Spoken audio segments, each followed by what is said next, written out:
Luto kami ng manok. Ginataang manok with papaya. Ayan. May tanglad, may luyang dilaw. Ayan. Lagyan na natin ang papaya para sabay lalambot ng manok. Ayan mga lods, oh. Wala na kami maigatang nyo kaya itong ginata namin. Ayan. Ayan, nagkahit na si partner dito. Ito ang kanyang kunayod. Ayan. Anito yun mga idol. Doon sa mga may hilig sa mga anting-anting ito. Ginagamit nila. Pero kami ginata namin mga lods. Bahala na. Baka naman gaganda katawan namin pagka nakain namin itong ulam namin. Na may ginataang anito. Ito, gagatain na natin mga lods. Yung niyog na anito, isa ang mata. Ayan.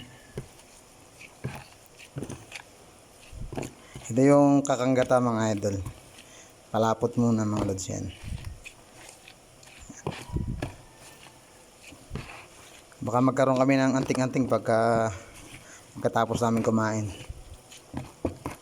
Gamot daw kasi ito eh. Hindi ko lang alam po kung totoo. Sabi lang sa mga chismis.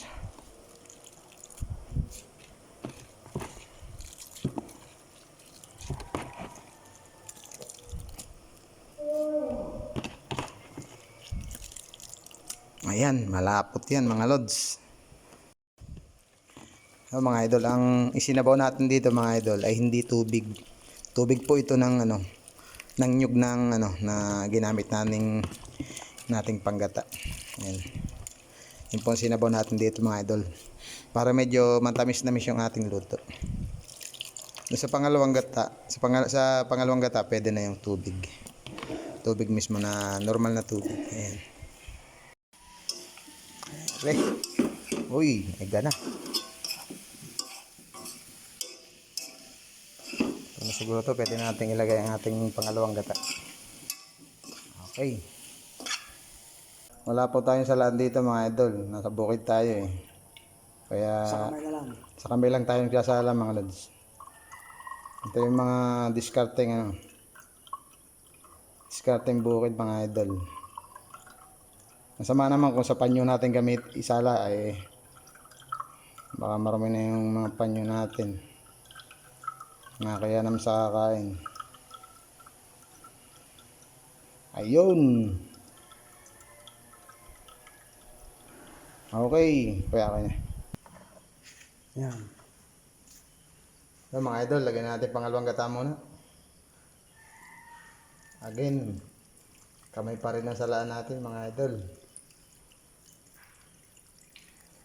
Yan. Salan-sala yan. Parang galing sa salaan yan. Oh.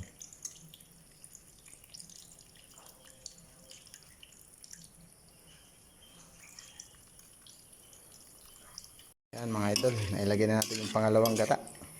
Hintay lang natin mga ilang minuto at susunod na natin yung pangalapot natin na gata. Ayan. Mga idol, nilagay na natin yung yung pampalapot ng gata. Ayan. Kailangan laging halo-haloin mga idol, mga nagluluto tayo ng gata. Para hindi siya magbuo-buo. Bukod siya magbuo-buo siya, lilinaw siya pag hindi mo hinalo. Ayan. Kaya kailangan haluin firme yan. Ganyan pag nagluluto ng gata.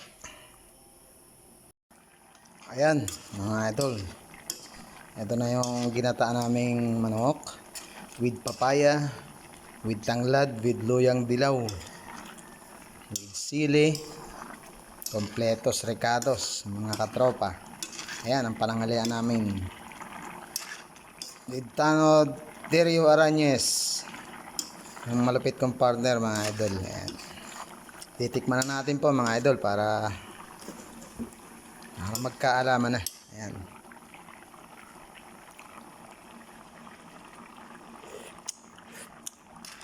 Suabe mga idol. Napakasarap. Manamis-namis. Sabi ko na yan. Manamis-namis yan. Pagka ang ginata natin ay tubig ng nyug.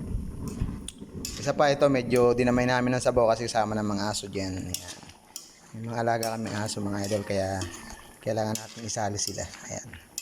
Maraming salamat po sa panonood. Solve na ang aming tanghalian. Thank you. Bye-bye.